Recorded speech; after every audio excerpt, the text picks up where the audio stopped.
Nah, teman-teman, replikasi.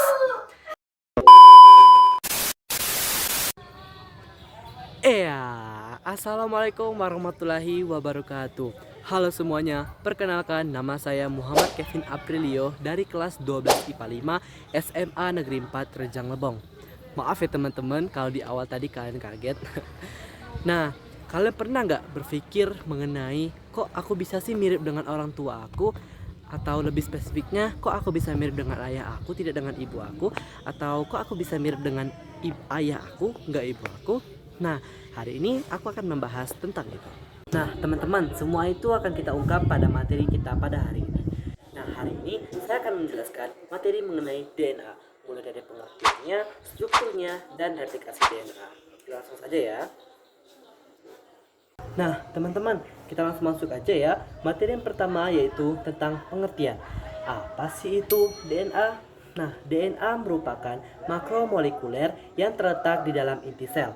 Nah, DNA ini menyimpan materi genetik atau sifat dari orang tua, yang dimana turun pada anaknya. Bisa kalian pada gambar berikut.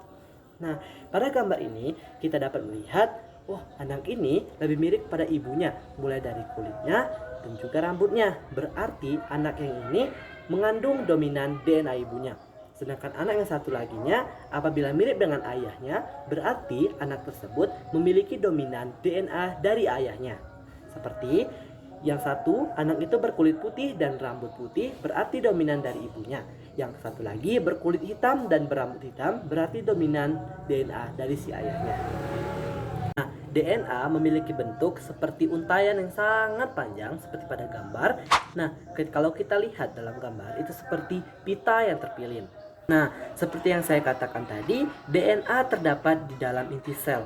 Nah, tubuh kita sendiri memiliki banyak sekali sel, seperti sel otot, jantung, sperma, dan ovum, dan lain-lain sebagainya.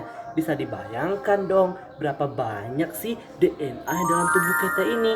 Makanya kita itu kadang sering terjadi mirip dengan orang tua kita. Seperti itu teman-teman. Nah, itulah pengertian besar dari DNA. Kita masuk ke materi kedua, yaitu ada struktur. Nah, teman-teman, materi berikutnya aku akan menjelaskan bagian dari struktur. Sebelumnya, aku akan memberitahukan kalian beberapa fungsi dari DNA. Nah, DNA memiliki beberapa fungsi, antara lain yang pertama membawa informasi genetik, kemudian yang kedua membentuk RNA, kemudian yang ketiga mengontrol aktivitas sel secara langsung ataupun secara tidak langsung, dan yang keempat membantu proses sintesis protein. Berdasarkan penelitian yang telah dilakukan oleh James Watson dan Franz Crick pada tahun 1953, mereka orangnya mengemukakan struktur DNA double helix atau seperti tangga terpilin seperti ini. Menurut mereka, DNA memiliki beberapa kandungan. Yang pertama ada gula pentosa, kemudian yang kedua ada fosfat sebagai tangga utama. Seperti di video kalian bisa lihat. Nah, di video ini basa nitrogen sebagai anak tangganya dengan pasangan tetapnya ada guanin dan sitosin. Guanin dan sitosin dihubungkan oleh 3 atom H dan ada timin dan adenin yang digabungkan oleh 2 atom H. Nah, dari video ini sehingga kita dapat simpulkan bahwa DNA mengandung gula pentosa, deoksiribosa, kemudian yang kedua ada fosfat, yang ketiga ada basa nitrogen, ada purin, ada guanin dan adenin berpasangan, dan ada pirimidin yang berpasangan dengan timin dan sitosin berpasangan. Nah, teman-teman, itulah tadi struktur atau penyusun dari DNA. Kita masuk materi yang berikutnya, yaitu ada replikasi DNA. Jadi, apa sih itu replikasi DNA? Replikasi DNA merupakan proses penggandaan DNA yang semulanya satu, menjadi 2 DNA yang identik. Nah, bagaimana sih prosesnya? Awalnya ikatan hidrogen yang menghubungkan basa-basa double helix akan diputus. Kemudian kedua rantai membuka dan memisah. Nah, setelah itu setiap rantai yang memisah kemudian berperan sebagai cetakan pembentuk basa komplementernya yang baru. Nah, sehingga terbentuklah 2 DNA yang memiliki susunan basa yang identik. Seperti itu. Nah, di video tadi kalian melihat kan apa itu 5 aksen dan 3 aksen. Nah, Jadi teman-teman, 5 aksen itu juga disebut dengan ujung 5 dan 3 aksen itu juga disebut dengan ujung 3. Nah, maksudnya apa sih?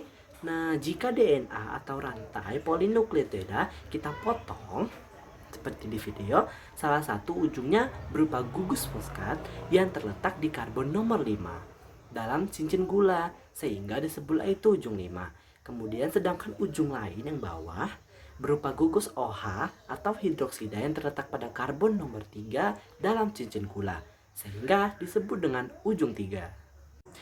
Nah, teman-teman, replikasi DNA ini memiliki 3 buah model replikasi DNA. Nah, model yang pertama yaitu ada model konservatif, yang kedua ada model semi konservatif, dan yang ketiga ada model dispersif. Nah, model konservatif yaitu adalah double helix yang lama tidak memisah sehingga membentuk double helix yang baru. Kemudian, kalau yang model semi konservatif yaitu kedua untai molekul induk DNA memisah. Nah, masing-masing berfungsi sebagai cetakan untuk sintesis yang baru yang komplementer. Yang ketiga yaitu ada model dispersif. Nah, model dispersif itu adalah setiap untaian pada kedua molekul anakan DNA mengandung campuran DNA sintesis yang lama dan yang baru. Nah, istilah induk DNA ini digunakan untuk DNA yang lama yang bereplikasi. Kemudian kalau anak DNA itu untuk DNA yang baru yang terbentuk dari hasil replikasi. Nah, teman-teman, kita masuk ke materi yang ketiga, yaitu adalah proses dari replikasi DNA. Dalam replikasi DNA, struktur double helix perlu diuraikan terlebih dahulu, dan ini melibatkan dua protein utama. Yang pertama ada DNA helikase. Nah, protein ini berfungsi membuka double helix DNA menjadi dua untaian tunggal. Kemudian yang kedua ada single strand binding protein atau SSB. Nah, protein ini menjaga agar untaian tunggal tetap stabil sehingga proses replikasi DNA bisa berlangsung dengan baik.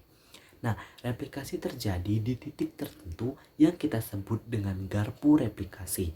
Nah, karena DNA memiliki orientasi antiparalel. Satu untaian 3 aksen ke 5 aksen dan lainnya 5 aksen ke 3 aksen. Nah, proses replikasi berlangsung dengan cara yang berbeda di setiap untaian teman-teman. Yang pertama itu ada leading strand. Nah, direplikasikan secara kontinu oleh enzim DNA polimerase karena arah replikasinya sesuai dengan arah pembukaan helix. Yang kedua ada lagging strand. Direplikasikan secara terputus-putus membentuk potongan-potongan pendek yang disebut dengan fragmen Okazaki, teman-teman. Nah, untuk memulai replikasi diperlukan RNA primer yang disintesiskan oleh enzim primase ini. Primer ini membantu DNA polimerase memulai proses replikasi dengan mengurangi resiko kesalahan. DNA polimerase akan menggabungkan nukleotida urutan basa pada DNA template. Pada leading strand, setiap fragmen Okazaki membutuhkan primer yang baru. Setelah replikasi selesai, RNA primer dihapus oleh enzim exonuklease. DNA polimerase mengisi celah yang tersisa dan enzim ligase menyambung fragmen Okazaki sehingga terbentuk untaian yang utuh. Baiklah teman-teman, itulah tadi materi tentang DNA yang dapat saya sampaikan. Apabila ada kurangnya, saya minta maaf ya. Saya akhiri. Wassalamualaikum warahmatullahi wabarakatuh. Dadah.